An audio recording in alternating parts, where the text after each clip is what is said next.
And men are not born with purpose.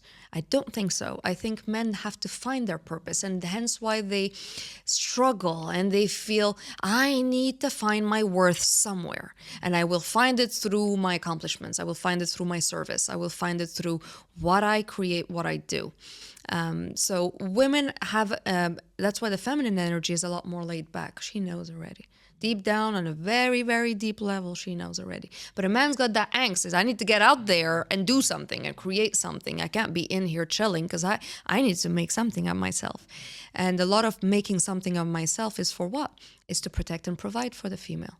Provide, of course, when we say the word provide, again, men today is, oh, that's, provide on all levels. There's nothing that makes a man happier than when he sees his woman happy, when he sees his family happy. When a man comes home and his woman is smiling and he sees love in her eyes and his kids are smiling and he sees love and he's got food on the table and a roof and he knows all of this is thanks to him, that is the greatest feeling for a man.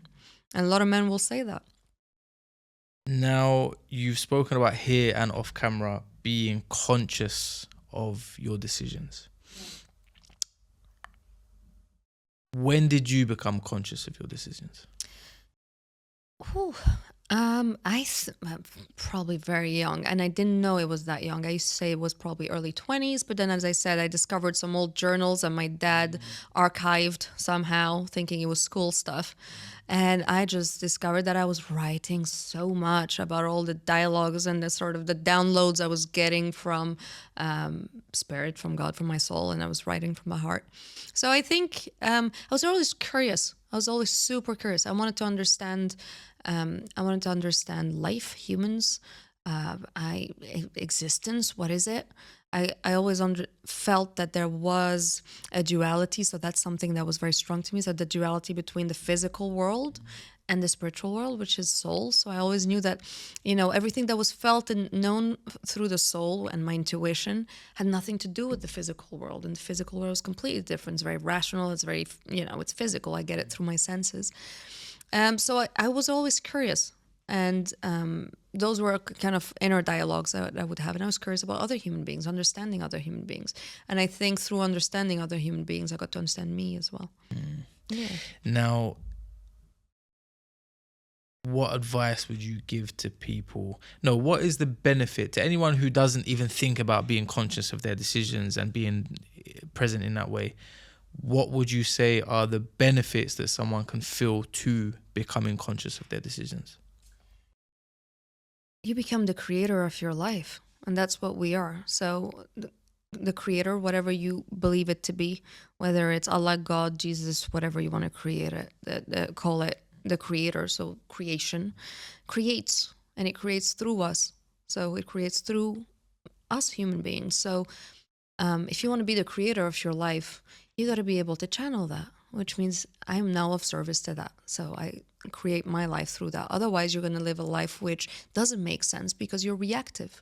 You're reactive. So you will be in a world believing that things are happening and they're happening to you, as opposed to they're happening for you. As opposed to I'm creating, and through everything that is happening and unfolding on the outside is only a reflection of what's happening inside me, and that's me creating it. I think people go on their own spiritual journeys and kind of find their own answers in very different ways. Some through becoming a parent, it's a very common one. Some through going through a absolute breakdown or existential crisis. But eventually the soul is so patiently resilient that it's there and it's whispering, and we hear it eventually. So live an intentional life. Your life means something. It has to mean something. That's as simple as that. It has to mean something. What is the first step towards that? Self-awareness is to get out of the reactiveness. Is I'm going to now close my eyes and go inwards. If I want to really understand this world, It's not through opening my eyes. It's through closing my eyes and going inwards, And which means I'm going to question things. Okay. I'm going to question my day-to-day. Why am I doing the things I do? Why did I feel the way I felt there? What was that feeling? Let me name it. Because a lot of people, they're so disconnected from their heart, from their soul, that they don't even know they're feeling something. They'll be going from one state to another. They were happy, jolly, singing in the car. Suddenly they're driving back, not singing in the car, and they have no idea what happened.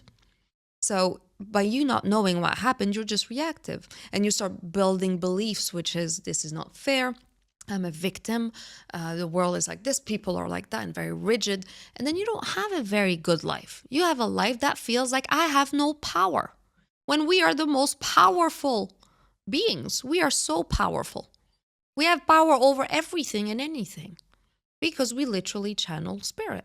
So do you want to feel the power that you are? Do you want to feel all that you are? Or do you want to live a life that feels painful?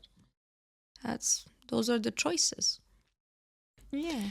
Rima, thank you very much. Thank you, Chris. Amazing episode. Thank you. And yeah, I appreciate you coming. Thank you so much. Thank you. Appreciate it.